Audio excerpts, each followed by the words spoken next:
Salam əziz şagirdlər və valideynlər, hər birinizi xoş gördük kanalımda. Bugün yenə 5-ci sinif Azərbaycan dili köhnə nəşriyyatının kitabındakı tapşırıqları sizlərlə birlikdə həll etməyə davam edəcəyik. Artıq səhifə 101-deyik. Bu səhifədə də mətnimiz var. Gəlin əvvəlcə mətni oxuyaq, sonra isə sualları cavablandıracağıq. Qazların uçuşu. Qazların, durnaların köç edərkən havada necə uçduğunu görmüsünüzmü? Onlar başqa quşlar kimi dağınıqlığı sevmirlər. Köç edən zaman səmada nizamla düzülüb V şəklində uçurlar. Alimlər qazların belə uçması ilə maraqlanıb araşdırma aparıblar. Nəticə olduqca maraqlıdır. Sən demə, çöl qazları V şəklində uçarkən öz güclərinə qənaət etmiş olurlar. Köçəri quşlar bir yerdən başqa yerə köçərkən böyük məsafə qət edirlər. Uçuş zamanı daim hava axınını yarmaq onları çox yorur. Qaranquş kimi kiçik quşlara bu bir o qədər də təsir etməsə də, qaz, durna kimi iri quşların işini xeyli çətinləşdirir. Məhz buna görə də qazlar köç edərkən V şəklində düzülürlər. Belə olduqda qarşıda qanad çalaraq hava axınını yaran qaz arxadakının işini xeyli asanlaşdırır. Beləliklə qazlar getdikləri yerə daha az güc sərf etməklə çatırlar. Qazlar tək-tək və ya topa şəklində uçsaydılar, bəlkə də bu yolun heç yarısını qət edə bilməzdilər. Qazların özünə məxsusluğu bununla bitmir. Qaz dəstəsində ədalətli qaydalar hökm sürür. Belə ki, uçuş zamanı dəstədəkilərin hər biri eyni dərəcədə güc sərf etmək üçün yerini tez-tez dəyişir. Yorulan qaz arxaya keçir, yerini isə ondan sonra gələn qaz tutur. Onlar yerlərini növbəli şəkildə dəyişdiyindən minlərlə kilometr yolu daha az güc sərf edərək uçurlar. Bundan başqa qazlar çətin anlarında bir-birinə dayaq olurlar. Məsələn, dəstədəki quşlardan biri xəstələnsə ya da yaralansa, digərləri ona laqeyd qalmırlar. Bu zaman dəstədən iki qaz ayrılıb xəstə quşla qalır. O sağalana kimi qayğısını çəkirlər. Sağalandan sonra onlar yenidən yollarına davam edir ya da başqa bir qaz dəstəsinə qoşulurlar. Yeni dəstə də onları məmnuniyyətlə öz sırasına qəbul edir. Çox gözəl məlumatlar əldə etdik. İndi isə gəlin sualları cavablandıraq. Mətnə görə qazlar sevmirlər yüksəkdən uçmağı, dağınıqlığı, alçaqdan uçmağı, gecələr uçmağı, suda üzməyi. Digər variantlar yox idi mətndə. Biz oxuduq ki, onlar dağınıqlığı sevmirlər. Gəlin, mətndə də həmin hissəni tapaq. Baxın, elə ikinci cümlədədir ki, onlar başqa quşlar kimi dağınıqlığı sevmirlər. Mətnə görə qazlarla bağlı fikirlərdən biri yanlışdır. Nizamla uçurlar, bu düzdür. Böyük məsafə qət edib bilirlər, bəli. V şəklində uçmaqla havanın axınını yarırlar, bəli. Qazlar heç vaxt bir-birlərinə dəstək olmurlar. Bu səhvdir. Biz oxuduq ki, onlar bir-birinə necə dəstək olurlar. Növbəli şəkildə uçurlar ki, hamı eyni dərəcədə güc sərf etsin. Bir xəstələnəndə onu tək buraxmırlar və s. Qazlar tək-tək uçsaydılar, uzaq məsafə qət edə bilməzlər. Bəli, bu da doğrudur. Mətndə təbliğ olunur. Vətənpərvərlik, xeyr, vətənpərvərlik haqqında heç nə yox idi. Sevgi də yox idi, etiraz da yox idi, mübarizlik var idi. Bəli, burada qazların mübarizliyini gördük. Səmimiyyət, xeyr. Cümləni tamamlayın. Uçuş zamanı dəstədəkilərdən hər biri eyni dərəcədə güc sərf etmək üçün yerini tez-tez dəyişir, bərabər topa şəklində uçurlar, dincələyərək uçurlar, hava axınını bir yerdə yarırlar, tək-tək uçurlar. Eyni dərəcədə güc sərf etmək üçün yerini tez-tez dəyişir. Baxın, mətndə o cümlə də var. Uçuş zamanı dəstədəkilərin hər biri eyni dərəcədə güc sərf etmək üçün yerini tez-tez dəyişir. Sonra qaz dəstəsində hansı ədalətli qaydalar hökm sürür? Hər biri eyni dərəcədə güc sərf etmək üçün yerini tez-tez dəyişir. Bəli, elə indi oxuduq həmin cümləni. Bu da onların ədalətindən bizə xəbər verir. Növbəli şəkildə qida gətirməyə gedirlər. Belə bir məlumat yox idi. Bərabər şəkildə yuva qururlar. Bu da yox idi. Bir-birinin balalarına növbəli şəkildə nəzarət edirlər. Bu da yox idi. Hamı eyni gündə qida dalınca uçur. Bu da yox idi. Keçdik səhifə 103-ə. Tünd şriflə verilmiş sözü hansı sözlə əvəz etmək olar? Baxaq, tünd şriflə hansı söz verilmişdi? Araşdırma aparıblar. Baxaq, görək nə ilə əvəz edə bilərik. Sınaq, yoxlama, tədqiqat, təlimat, təqdimat. Araşdırma, tədqiqatdır. C variantı uyğundur. Mətndə hansı suala cavab tapmaq mümkün deyil? İltidə soruşur ki, mətndə hansı suala cavab tapmaq mümkün deyil? Çil quşları nə üçün V şəklində uçurdular? Daha az güc sərf etmək üçün. Bunun cavabı var. Qazlar nə üçün minlərlə kilometr yolu daha az güc sərf edərək uçurlar? V şəklində uçduqları üçün. Qazların hansı özünə məxsus xüsusiyyətləri var? Bu haqda da mətndə yazılmışdı ki, necə bir-birinə dəstək olurlar və s. Qazlar havada neçə saat ola bilirlər? Bu barədə yazılmamışdı. Xəstələnən qaz sağaldıqdan sonra yenidən yoluna davam edə bilirmi? Bəli, edir. İnsanlar qazların davranışından çox şey öyrənməlidirlər fikrini mətndəki dəlillərlə əsaslandırın. Bunları yazmaq olar ki, qaz dəstəsində ədalətli qaydalar hökm sürür. Uçuş zamanı dəstədəkilərin hər biri eyni dərəcədə güc sərf etmək üçün yerini tez-tez dəyişir. Həmçinin bunu yazmaq olar ki, qazlar çətin anlarında bir-birlərinə dayaq olurlar. İnsanlar da bu xüsusiyyətlərini özlərinə örnək götürməlidir. Mətnin giriş, əsas və nəticə hissələrinin planını qurun. Baxaq girişi necə adlandırmaq olar. Məsələn, adlandırmaq olar dağınıqlıq sevməyən qazlar və yaxud V şəklində uçan qazlar. İndi əsas hissəni adlandıraq. Qazların uzaq məsafələrə uçuşu və nəticəni adlandıraq. Yardımsevər qazlar adlandıra bilərik. İndi onda deyir, mətnin ideyasını öz sözlərinizlə şərh edin. İnsanlar da hər zaman bir-birinə dəstək olmalı, çətinlikdə olan yaxınını darda qoymamalıdır. Biz qazlardan bunu öyrəndik. Keçirik səhifə 104-ə, növbəti mətnimiz dayə qarışqalar. Qarışqalar o zaman ana hesab olunur ki, yumurta verir. Yumurta verməklə də onun vəzifəsi qurtarır. Bu yumurtaların hərəsini bir dayə götürüb aparır və onun içindən təzə qarışqa çıxanacan yumurtaya qulluq edir. Dayə yumurtanı əvvəlcə evin yuxarı mərtəbəsinə qaldırır, çünki yuxarı mərtəbə yer səthinə yaxın olduğu üçün isti olur. Elə ki, çöldə havalar soyudu, dayə də yumurtanı mərtəbə aşağı endirir. Lap soyuq olanda isə yumurtaları evin birinci mərtəbəsinə endirir ki, donmasınlar. Dayə hər gün yumurtanın üstündə oturur, bədəni ilə onu qızdırır. Sən kürt toyuğun öz yumurtasının üstündə necə oturduğunu görmüsənmi? Bax, qarışqa da həmin yumurtanın üstündə eləcə oturub, körpə balanın çıxacağı günü səbirlə gözləyir. Əvvəlcə yumurtadan qurd çıxır. Dayə həmin qurda yemək verir. Yeməyi ağzında əzib hazırlayır və ona yedirdir. Sonra həmin qurd barama toxuyur. Dayə baramaya da qulluq edir və düz 23 gündən sonra baramanın içindən qarışqa çıxır. Həmin gün dayənin sevincinin həddi-hüdudu olmur. Zarafat deyil, dünyaya qəşəng bir bala göz açıb. Bütün körpələr kimi balaca qarışqalar da çox sevimli olurlar.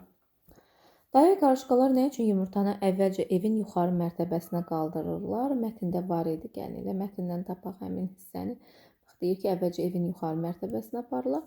Çünki yuxarı mərtəbə yer səthinə yaxın olduğu üçün isti olur. Deməli, baxırıq hansı variantda verilibdir. Elə A variantında, çünki yuxarı mərtəbə yer səthinə yaxın olduğu üçün isti olur, yazılıb. Mətndə hansı suala cavab tapmaq mümkün deyil? Qarışqa nə zaman ana hesab olunurlar? Mətnin elə ilk cümləsində yazılmışdı ki, qarışqalar o zaman ana hesab olunur ki, yumurta verir. Deməli, bunun cavabı var. Dayə qarışqalar nə üçün yumurtanı mərtəbə aşağı endirirlər? Temperatura görə, yəni hava istidirsə yuxarı, soyuqsa aşağı bu dərəcədə bu şəkildə tənzimləyirlər. Əvvəlcə yumurtadan nə çıxır? Qurd çıxır. Bunun da cavabı var idi. Dayənin sevinci nə zaman hədsiz olur? Yeni qarışqa doğularkən. Qarışqanın ömrü nə qədərdir? Bu haqda heç bir məlumat yazılmamışdı. Mətndə tünd rənglə verilmiş sözü hansı sözlə əvəz etmək olmaz? Tünd rənglə səbirlə sözü verilib. Dözümlə deyə bilərik, iradə ilə də. İradə demək olar, təmkin demək olar, hövsələ də demək olar. Amma sədaqət tam başqadır mənası, ona görə bu uyğun deyil. Mətnin əsas hissəsinə aid olmayan fikri müəyyən edin. Dayə yumurtanı əvvəlcə yuxarı mərtəbəyə qaldırır. Bu uyğundur. Havalar soyuyanda yumurtanı mərtəbə aşağı endirir. Bu da əsas hissədə idi. Qarışqalar o zaman ana hesab olunur ki, yumurta verir. Biz bunu təkrar oxuduq ki, mətnin ilk cümləsi idi. Deməli, bu girişə aiddir. Qarışqa yumurtanın üstündə oturub balanın çıxmağını gözləyir. Bu da əsasdır. Bütün körpələr kimi balaca qarışqalar da çox sevimli olur. Bu da əsas hissədə idi. Baramanın içindən çıxan qarışqa ilə bağlı prosesləri ardıcıllıqla düzün. Yumurtadan qurd çıxır, qurd barama toxuyur, dayə ağzına yemək əzib qurdu yedizdirir, 23 gün keçir. Əvvəlcə yumurtadan qurd çıxır, dayə ağzında yemək əzib qurdu yedizdirir, qurd barama toxuyur və 23 gün keçir, qarışqa çıxır. Baramadan 1, 3, 2, 4 B variantı uyğundur. Keçdik səhifə 106-ya. Biri qırmızı rənglə verilmiş sözün leksik mənasıdır. Baxaq, qırmızı rənglə hansı sözü idi? Həddi hüdudu olmur. Aha. Nə deyə bilərik? Hədd, son, axır, məsafə, qədər, ölçü, dəyər. Elə hədd, son, axır onun mənasıdır. Həddi cümlədə oxuyaq, daha yaxşı başa düşəcəyik mənası. Deyir, həmin gün dayənin sevincinin həddi hüdudu olmur. Yəni, sonu olmur, axırı olmur. O qədər sevinir. O mənada bildirir. Mətndə altına xətt çəkilmiş sözü hansı sözlə əvəz etmək olar? Baxaq, altına xətt çəkilmiş söz hansı idi? Harada altına xətt çəkilib? Göz açıb. Dünyaya gəlib deyə bilərik, doğulub deyə bilərik, başqa əmələ gəlib, görək nə var burada. Vəfat edib yox, dünyaya gəlib, bəli. Dünyadan gedib, gözünü yumub, heyrətləndirib, bunlar başqa mənadadır. Mətnin ideyasını müəyyən edin. Hər bir gözəl iş uzun sürən səbrin nəticəsidir, deyə bilərik. Klasteri tamamlayın. Dayə qarışqalar necə olur? Yumurtaya qulluq edir. Ya da daha doğru olar ki, yumurtanın üstündə oturur.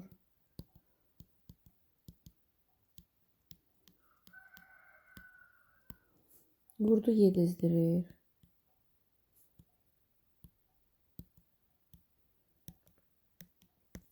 Və xüsusiyyətin yazaq. Qayğı keçdi.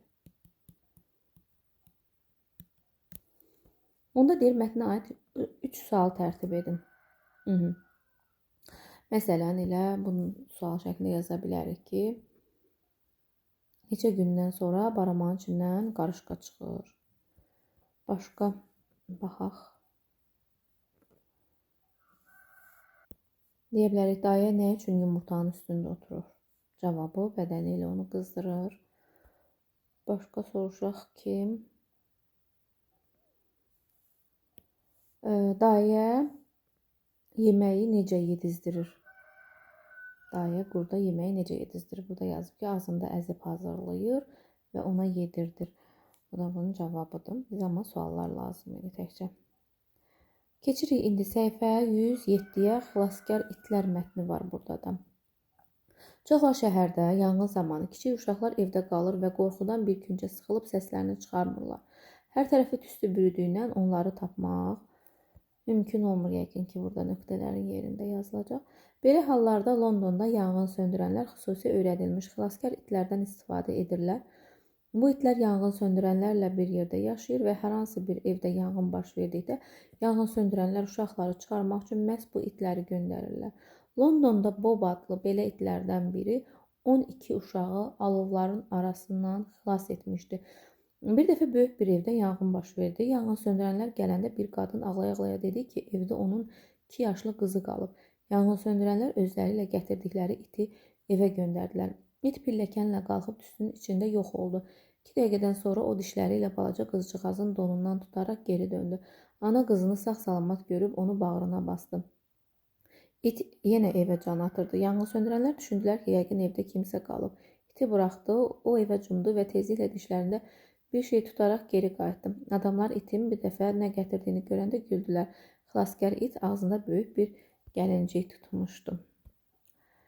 İndi isə sualları cavablandıraq. Mətndə hansı suala cavab yoxdur? Bob neçə uşağı alovların içindən xilas etmişdi? Bunun cavabı var ki, o 12 uşağı alovların içərisindən xilas etmişdi. Sonra yanğın zamanı evdə qalan qızın neçə yaşı var idi? Bu da var idi ki, onun 2 yaşlı qızı qalıb. Sonra it nə üçün ikinci dəfə evə daxil oldu? Gəlinciyi gətirmək üçün. Bobun neçə yaşı var idi? Bu artıq yox idi. Yanğınsöndürənlər xilaskar itlərdən hansı məqsədlə istifadə edirlər? Evdə qalan uşaqları xilas etmək məqsədi ilə. Bu da var idi. Mətndə tünd şriftlə verilmiş sözü hansı sözlə əvəz etmək olar? Baxaq, tünd şrift göndərdilər. Yolladılar elə olar. A variantı. Apardılar, gətirdilər, baxdılar, çıxardılar. Bunlar uyğun deyil. Nöqtələrin yerinə hansı söz uyğun gəlir? Bayaq var idi elə nöqtələr dedik. Çətin olur. Uyğundur. Gəlin həmin yeri bir də təkrarlayaq. Hər tərəfi üstü bürüdüyündən onları tapmaq çətin olur. Biri mətnin nəticə hissəsinə uyğun. Uşaqların yanğın zamanı qorxmaları. Mətnin sonunda belə yox idi bu məlumat. Xüsusi öyrədilmiş itlərdən istifadə. Bu da əsas hissədə idi. Böyük evdə yanğının baş verməsi əsas hissədə idi. İtin qızı xilas etməsi bu da əsas hissəyə aiddir. İtin gəlinciklə geri dönməsi bu elə mətnin sonuncu cümləsi idi. Ona görə nəticə hissəsinə uyğundur. Mətnə əsasən hadisələrin düzgün ardıcıllığını müəyyən edin. İtin gəlinciklə geri qayıtması bu ən sonda idi. İtin qızı xilas etməsi, böyük evdə yanğının baş verməsi bu bundan əvvəl idi. Yanğın baş verir, sonra it xilas edir. Xilaskar itlər barədə məlumat bu əvvəllərdə idi. Elə ən əvvəl mətnin əvvəlində bu idi. Sonra böyük evdə yanğının baş verməsi, sonra qadının ağlayaraq yanğın söndürənlərə yaxınlaşması, sonra itin qızı xilas etməsi və sonda itin gəlinciklə geri qayıtması. 4-3-5, 2-1. C variantı. Hansı cümlə mətnin sonluğu kimi verilə bilər? İti bir daha xilas etməyə aparmadılar. Yox, niyə olsun ki belə? Yanğın söndürənlər buna görə töhmət aldılar. Xeyr, bu da uyğun deyil. İnsanlar iti həyətdən qovdular. Bu heç uyğun deyil. Adamlar itin başını tumarlayıb təşəkkür etdilər. Bəli, bu uyğundur. Çünki o uşağı xilas etmişdi. Gəlincik yanmışdı. Xeyr, yansaydı gətirə bilməzdi. Kursivlə verilmiş sözü hansı ifadə ilə əvəz etmək olar? Kursivlə verilən sözə baxaq. Burada öyrədilmiş. Baxaq görək nə deyə bilərik öyrədilmiş.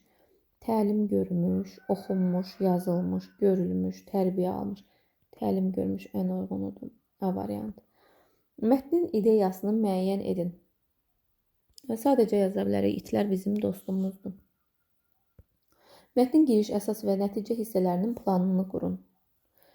Girişdə elə xilaskar itlər barədə məlumat. Əsas hissədə itin balaca qızı xilas etməsi, nəticədə itin gəlinciyi də xilas etməsi. Mətnə əsasən klasteri tamamlayın. Xilaskar itlər yanğın zamanı uşaqları xilas edirlər. Başqa nə var idi xilaskar itlər haqqında? Sonra yanğın söndürənlərlə bir yerdə yaşayır. Sonra və xüsusiyyətlərini yaza bilərik ki, sədaqətlidirlər. Başqa hansı sualda qaldıq? Deməli, 10-cu sual idi.